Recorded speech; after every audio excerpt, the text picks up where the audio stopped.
because he refers to himself as the bear. Maybe that's because he sides with Russia on so many things. But, Bear, what's on your mind? Well, I'll never do that again now that I know he does that.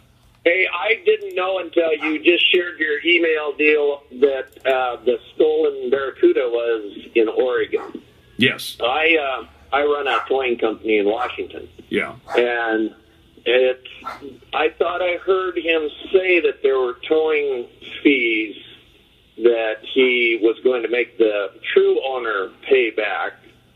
And so there was I didn't hear everything that was said. Well, I don't remember if Mr. Sitton said what he was saying was I've got money into this, and he says he did not ask Mr. White to pay for the car, and Mr. White now acknowledges that he was never asked to pay for the car. Although what he said to me on the air was, "Look, I've got all this. I've done some work on the car as well," and it sounds like he doesn't want to just hand it back to the man who holds title to the vehicle. You're in the business. Tell me what you think.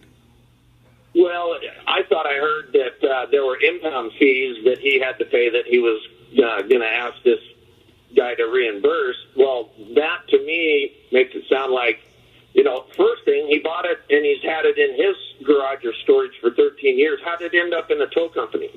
And so that brought up flags. Yep. And so, but there are people who will do this, take it to have it impounded, wait for it to go through the process, and then buy it back at auction. And when you buy it back at auction in Washington, it's called an abandoned vehicle report, or AVR. Yep. Well, it comes clean. It's wiped clean. But the only thing is, if you're doing things right as a registered tow truck company, when that thing comes in, you're supposed to automatically go to the police department, say I picked it up in Kelso, Washington. Yeah. I go to Kelso, say I just did a private impound. You give them all the information, the license number, the VIN number, all that stuff, and they take your information and they ask you a question. Does the registered owner know that it was impounded? No, and normally they don't. So then within 24 hours, you send out, you go online. We have our own special deal. We go to Washington, State of Washington website. We put in the license number, the VIN number, and if you don't have the license number or the last four of the VIN, it won't allow you to get into the system to find out who that is. So then we wait 5 days, and we have to hand mail in an AVR. It goes to the state, doesn't see any of this information on it, rejects it automatically, and demands a VIN inspect. So you have to have an officer, either a state patrol officer or an officer from the impounding city, come out, do a VIN inspection on this vehicle.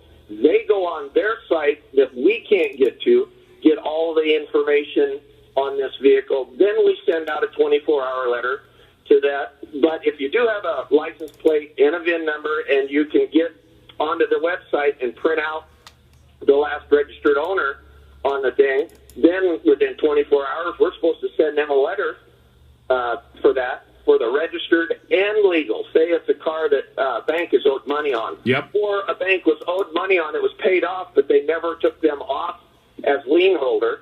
We're still supposed to send a letter to them in 24 hours to both of them. Then if nobody's responded after 5 days, the vehicle is determined abandoned by the state of Washington. And then you send out the AVR, the abandoned vehicle report. The state patrol sends you back who you're supposed to mail that to. You send out a certified return letter to both. Unfortunately, I got a break. You got the Lars Larson Show. Welcome back to the program. You know that we love to do kisses for charitable groups and groups that work in the community. Lori Townsend joins me now. Lori, what's your group, and what have you got coming up this weekend? You mean we could get some young people who actually believe in hunting and like... You mean we could get some young people who actually believe...